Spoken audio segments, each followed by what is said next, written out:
I think they're excited to play. You know, this is across the board. Teams are tired, and everybody's played a lot of games. And the next two are in a short turnaround, but it's tournament time, and I think people are excited to be here. Well, they got Simone Law back, who's, you know, potentially one of the best post players in the conference. You know, we have a lot of good post players, and she's in that group of good post players in our conference. You know, it was at their place. It was a quick turnaround. We played a Saturday afternoon after playing a Thursday night. You know, so there were a lot of factors that went into that game. It was our first game without Heidi.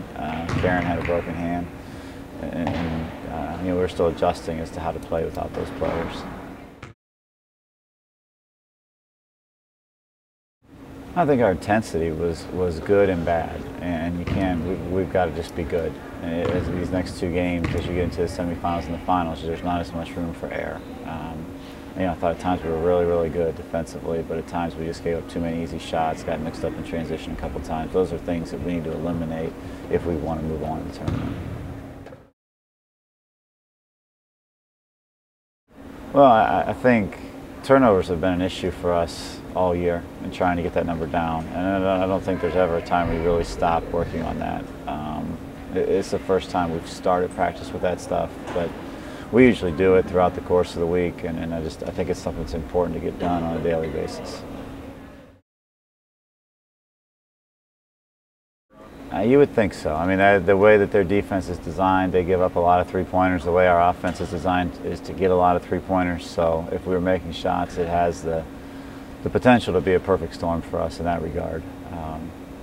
But you know, we also run ourselves into problems when we shoot too many threes and we don't take the ball to the basket enough. So that'll be the challenge for us, is to provide some balance offensively.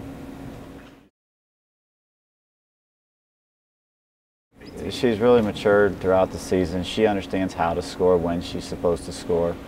And she's a phenomenal basketball player. And it's really nice to see her have success, because she's worked her tail off this year and walked into a difficult situation having to start as a freshman and play a lot of minutes. And she's handled everything incredibly well. And we're going to need a big game out of her against Loyola for sure. You know, I think the injury gave her a good perspective on the game. She's been able to see things from a non-player's perspective for the first time in her career, and she's come back with a lot of energy, a lot of hunger, and a little bit smarter, which is very, very encouraging.